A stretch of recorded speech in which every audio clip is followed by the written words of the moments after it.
muy buen día, un gusto de saludarlos. Hoy día vamos a conversar con el doctor Javier Bolaños. Él es especialista en medicina interna y medicina intensiva. Es el jefe de la UCI médica de la Clínica Indisa y es presidente de la Sociedad de Medicina, presidente de la Sociedad de Medicina Clínica y Urgencias de la Red Intensiva. Se me arma una pelotera ahí, porque, a ver, vamos a conversar con él porque ha pasado ya el tiempo de la contingencia COVID. ¿En qué están las UCIs hoy día? Nos hablan mucho de que las emergencias hoy día son respiratorias. Bueno, vamos a conversar con el doctor, a pesar de que él yo creo que no está en esa UCI, pero vamos a conversar en qué están hoy día la gente que trabaja en las emergencias de los distintos recintos asistenciales. ¿Cómo estás tú? Muy buen día, gracias por recibirnos. Yo sé que andas corriendo. Hola Miriam, un agrado saludarte nuevamente. Gracias por esta invitación nuevamente a Punto de Encuentro. Para nosotros siempre será un gran gusto poder darle, digamos, nuestra información médica y poder también darle a la comunidad toda la información que merece. Bueno, con respecto a la pregunta que me haces hoy día, ¿en qué están las urgencias? Bueno, las urgencias están llenas, todavía no comienza el invierno y ya las unidades de los servicios de urgencia están permanentemente llenos, tanto de niños como de adultos. En los niños en este minuto estamos enfrentando el pic, ya empezó el pic respiratorio, antes se anticipó un poco la situación al invierno y realmente ya tenemos las salas llenas, tanto la pediatría, las unidades de hospitalización de niños y las unidades de hospitalizaciones neonatales, debido digamos, a los cambios climáticos que se han presentado en estos últimos 2 meses. Y los adultos no se quedan atrás debido al alto contacto que tenemos también con nuestros hijos, con las personas, los niños, y también estamos viendo casos de infecciones asociadas también similares a las que vemos en los niños: influenza, parainfluenza, rinovirus, enterovirus, virus sincitial respiratorio. Todos los virus que tenemos, digamos, vemos en los niños, también en adultos las estamos encontrando en este minuto, también con compromiso pulmonar, con infecciones respiratorias altas, pero con algunos pacientes con una evolución bastante más comprometida. Oye, respecto de, a ver, pero una pequeña aclaración. ¿Qué es la UCI médica? ¿Quiénes llegan ahí contigo? ¿A quiénes atiendes tú derechamente? Porque sé que hay una UCI infantil, sé que hay una UCI por el lado de las enfermedades respiratorias, hay un jefe. ¿Tú ves específicamente pacientes de qué tipo? Sí, bueno, te comento, yo soy especialista en medicina intensiva de adultos, que también está la especialidad de medicina intensiva pediátrica, y nosotros vemos adultos como tal. La clínica donde yo laboro, que es la clínica Indisa, tiene sus unidades de cuidado intensivo especializadas.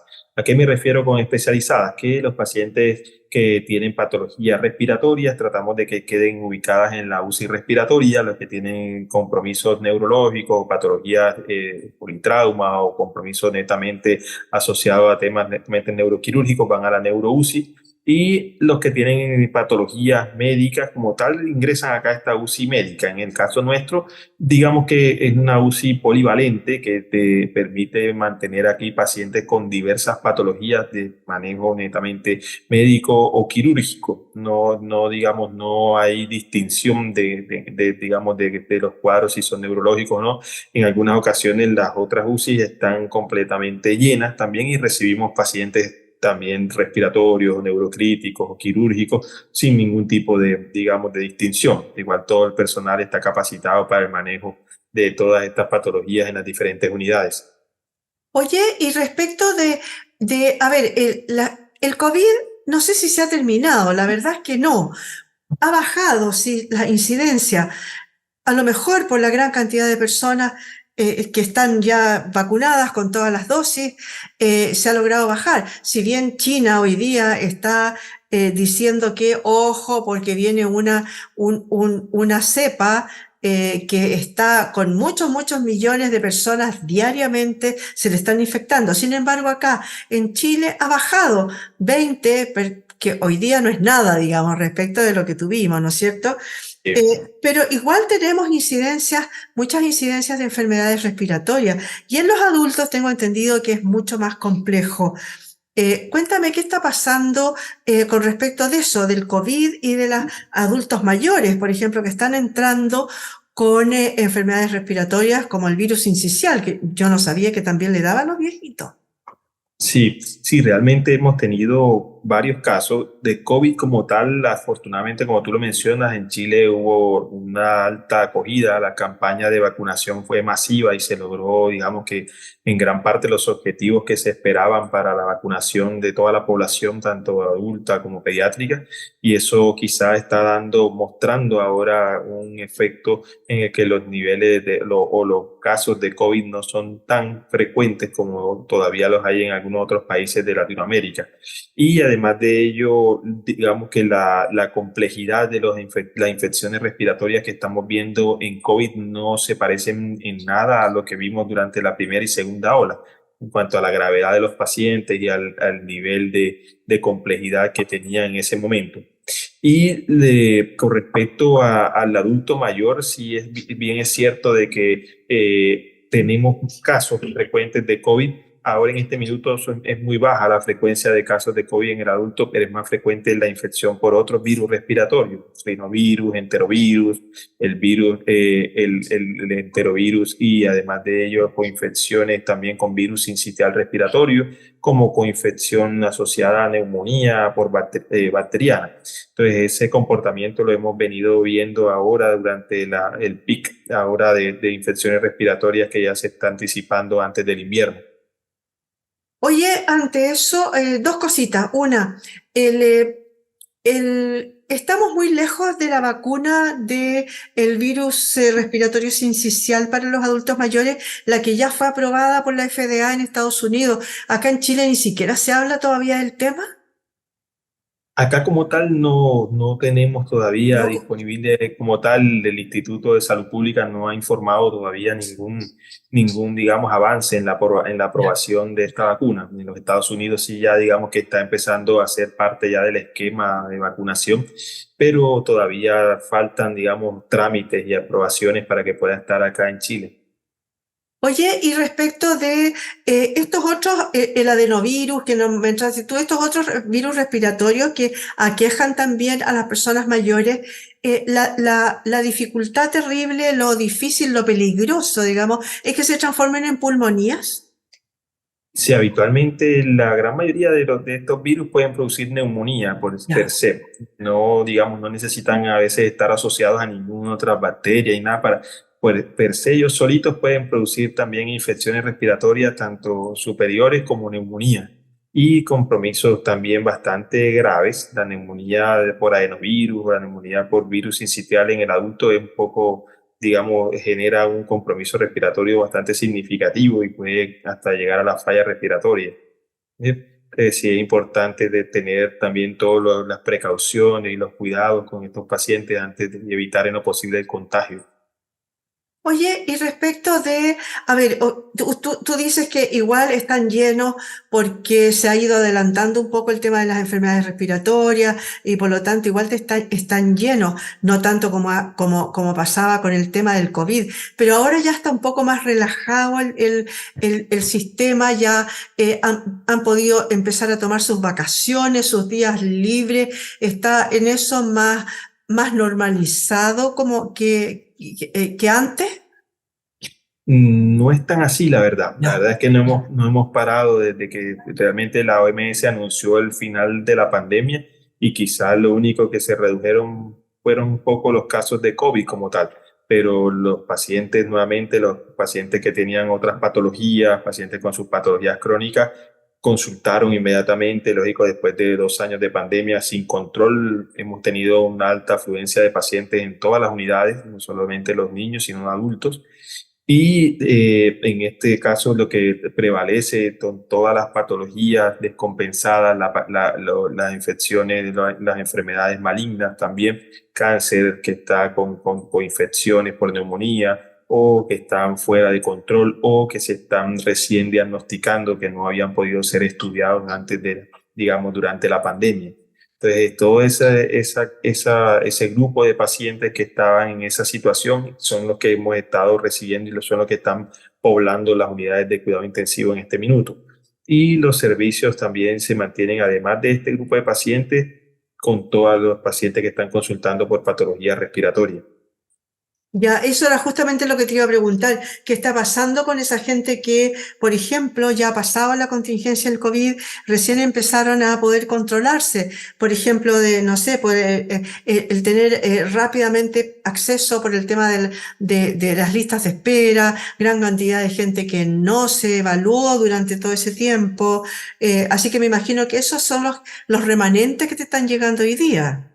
Sí, todos esos pacientes son, digamos, además todos los pacientes que estaban sin consultar durante el periodo de la pandemia son los que hemos venido recibiendo durante este lapso de tiempo y además algunos otros grupos de pacientes que se les han agudizado sus patologías también crónicas y que en ese minuto tal vez no habían podido consultar o habían consultado rápidamente y habían nuevamente llegado a su casa y no habían podido volver a controlarse, son los pacientes que hemos venido recibiendo, además de los pacientes, digamos, con los cuadros respiratorios también, o combinaciones de ambas cosas, y además de ello, pacientes con problemas también quirúrgicos. ¿Mm? Además Oye, también cirugías de urgencia, y son los que hemos tenido, digamos, que resolver acá también en las unidades de cuidado intensivo. Oye, y esas personas que dices tú que se han ido agravando por el hecho de no haber tenido tratamiento oportuno Digamos que sí tenían tratamiento, pero y el se tema como tal, suspendió. en algunos casos tenían su tratamiento, no necesariamente lo suspendieron, sino que probablemente no tuvieron un control más oportuno antes de, digamos, de su descompensación. Ya. Oye, cuéntame, a ver, ya ha pasado, no, no te puedo decir entonces que estén relajados, porque no, para nada. Y urgencia siempre es urgencia. Lo que pasa es que no es tan terrible como fue hace un tiempo, no en la primera y segunda ola, pero igual están teniendo mucha gran cantidad de gente. Pero háblame un poco de la experiencia que sacaron ustedes respecto de la salud pública. Respecto de esta unión entre la salud pública y la privada, que resultó, parece ser muy bien, ¿no? Todos los especialistas han dicho que fue una buena acción, digamos, la que se hizo ahí, esta unión entre los dos tipos de atención. ¿Qué resultados sacaron ustedes respecto de eso? Bueno, respecto a eso, nosotros, digamos, tuvimos buen resultado también. El hecho de que fue muy útil haber podido brindar durante la pandemia la posibilidad de que muchos pacientes de verdad se atendieran directamente, también tuvieran acceso acá y que además de eso pudiesen asegurar no solamente una cama, sino asegurar su vida también durante la pandemia y de brindarle también salud de calidad, salud óptima, digamos, tener el acceso a los especialistas que requerían durante la pandemia o inmediatamente después, en la cual todavía la situación era bastante compleja y el acceso, digamos, era muy restringido teniendo en cuenta el volumen de pacientes que estábamos manejando. ¿Eh? Eso, digamos, nos dio a nosotros esa opción de articular bien el sistema con el sistema público y recibir muchos pacientes que realmente digamos, salvados dado a la acción que logramos nosotros obtener. Oye, a ver, ustedes armaron muchos equipos, armaron los equipos, pero también necesitaron más equipamiento, ¿no? Como los ventiladores mecánicos, todo ese tipo de cosas. ¿Qué hacen con ellos ahora? ¿Han ido Ahora, desarmando por lo los menos, bueno, equipos? como tal, bueno, la clínica Indisa, como tal, nosotros crecimos en ese tiempo, digamos, se ampliaron y se crearon varias unidades adicionales y se crearon también algunas otras salas, también aumentaron su complejidad. Y esos equipos, digamos, quedaron asignados también para esas diferentes salas en las cuales todavía se mantienen, digamos, se crearon una unidad de cuidado intermedio nueva en el noveno piso. Se mantienen las otras unidades ampliadas también y a la vez la clínica también creció. Ahora tenemos también otra sucursal de Clínica Indisa en Maipú. Ah, ya, perfecto. O sea que en realidad, porque, a ver, hay muchas personas que se han quejado de que empezaron a reducir los equipos, por ejemplo, y mucha gente que fue contratada, por ejemplo, personal me refiero, que fue contratado después, bueno, se les terminó el contrato porque ya se acabó la contingencia, ¿no? Pero ustedes, claro, crecieron e hicieron esta sucursal, como dices tú, en... Y muchas personas que estuvieron con nosotros durante la pandemia Ujú. trabajan todavía con nosotros ahora y algunas otras quedaron también en otras de las unidades también de acá de la clínica. Y nosotros, digamos, bueno, hubo algún grupo de, digamos, de personas que no continuó trabajando, y como tú mismo lo dices, solamente se vincularon durante la contingencia. ¿Eh? Se quedaron, digamos, solamente durante ese periodo de tiempo y se quedaron algunos solamente los que se requerían para poder mantener las otras unidades abiertas en el momento que se realizaron el cierre de las unidades que se habían ampliado. Oye, han habido muchas series de televisión, sobre todo, donde se muestran de repente mucho trabajo y que corren todo el día y hacen ventilaciones y ponen una serie de cosas para reanimar a las personas. Cuéntame, ¿qué es lo que más les llega a ustedes? ¿Es eso realmente o es solamente ficción? Bueno, eso es realidad realmente. ¿Eh? Eso sucede, digamos, toda la vida ha sucedido tanto en las salas de urgencia como en la unidad de cuidados intensivos. Por esa razón, digamos, en el momento que hacen esas interpretaciones en las series y en las novelas, quizás se muestran de esa manera. Quizás no la muestran tan real como sucede. ¿Eh? Quizás le ponen a veces un poco más de cosas, de colores ahí, pero no suceden así. O sea, realmente son protocolos que están organizados mundialmente y que nosotros, digamos, nos encargamos de que se cumplan, de que sean en una forma ordenada, lógicamente dentro del sentido de la urgencia vital que se está viviendo, pero se hacen no como se muestran a veces ahí en esa serie, sino que se hacen de una manera, digamos, metódica, ya está previamente organizada y se hacen, como te comento, con el único objetivo de poder salvar la vida de una persona. Oye, respecto del mismo tema, digamos, ustedes han tenido no sé, salir de alguna manera a mostrar un poco cómo es el trabajo de una sala de urgencia. Eh, ¿A qué me refiero? A que hay mucha gente que de repente dice, no, ir a las urgencias son horas. ¿Cuántas horas de espera tiene una persona en urgencias de la clínica? Bueno, eso es relativo. En la clínica nuestra, como tal, la hora de espera depende, bueno, lógicamente, una vez que se haya establecido el triage, ¿eh? Lo primero que se hace es clasificar la gravedad de la patología por la cual el paciente consulta. Y actualmente el triage 1 es atención inmediata, triage 2 prácticamente durante los primeros 30 minutos. Sí, Ya. ya 3 y 4 ya son de 30, inclusive de 60 minutos hasta 45 minutos o una hora y media más o menos. Y a veces ahora con el pic respiratorio sí los tiempos se han visto un poco aumentados, pero no más allá de las 2 horas. ¿Cuántas personas trabajan contigo en tu UCI? Entre En médicos, UCI enfermeras, personas que...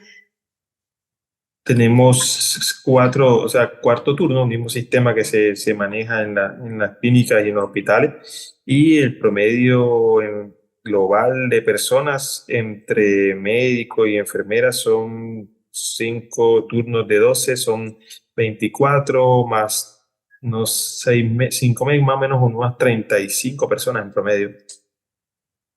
para atender qué cantidad de pacientes diario. Esta unidad tiene 10 camas. Ya, ya. De Pero las no cuales van tanto, o rotando, sea, obviamente. exactamente, esas 35 personas o 40 personas no están de turno todo el tiempo, o sea, eso no, Claro. digamos, se va cambiando por parte de enfermería y TEN cada 12 horas y los médicos cada 24. Y tus pacientes tampoco, porque tus pacientes cuando ya están mejorando pasan a otra sala. Claro, También se se van van, descomplejizando y van saliendo también a otra sala de menor complejidad.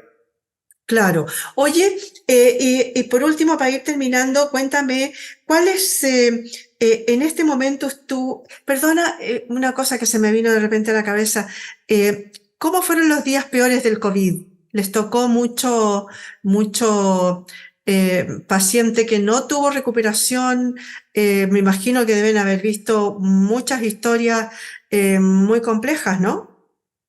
Sí, fueron días bien difíciles. Muy Hubo duro. días que no tuvimos, digamos, descanso, o sea, que fueron turnos que partimos a las 8 en punto y a las 8 de la noche todo el mundo seguía todavía trabajando y sin sentarse un minuto, ni siquiera poder, digamos, hacer otras cosas, sino mantuvimos todo el tiempo haciendo actividades en pro de los pacientes. Y realmente sí, como en todas las clínicas, tuvimos también algunos pacientes que no pudimos, digamos, rescatar de esta enfermedad, que llegaban de pronto en una condición muy grave o porque se agravaban en el tiempo.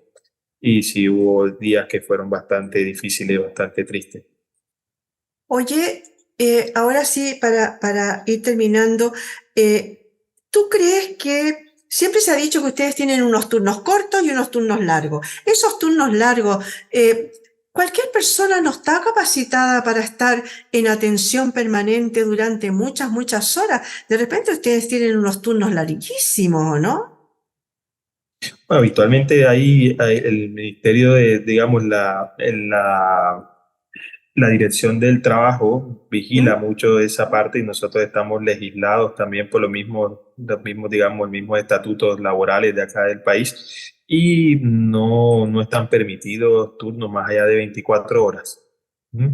Realmente ya se ha comprobado de que el nivel de atención disminuye, la capacidad, digamos, de raciocinio también disminuye después de las 24 horas continuas de estar en vigilia. De acá se tiene harto control de esa parte y no hay, digamos, como que no está, digamos, que se permita hacer ese tipo de actividades más allá de ese tiempo. Puede hacerse de pronto en casos excepcionales cuando se genera alguna emergencia o algo, pero no más allá que ese tiempo.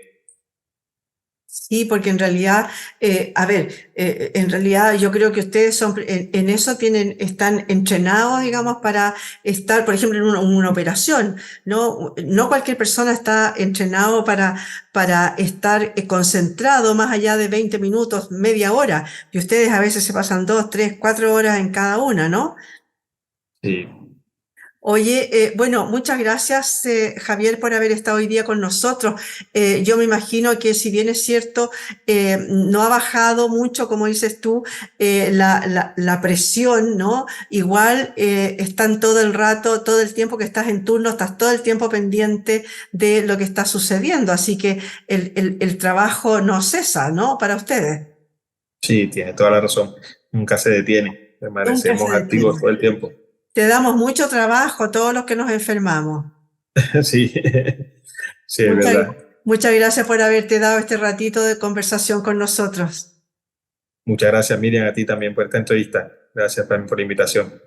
Muchas gracias a ustedes, señoras y señores. Conocimos un poquito más de lo que sucede en una UCI de una clínica. En este caso, conversamos con el doctor Javier Bolaños, especialista en medicina intensiva y medicina interna, presidente de la Sociedad, de Medicina Clínica y Urgencias Red Intensiva. Muchas gracias por haber estado hoy día con nosotros. Gracias, Miriam.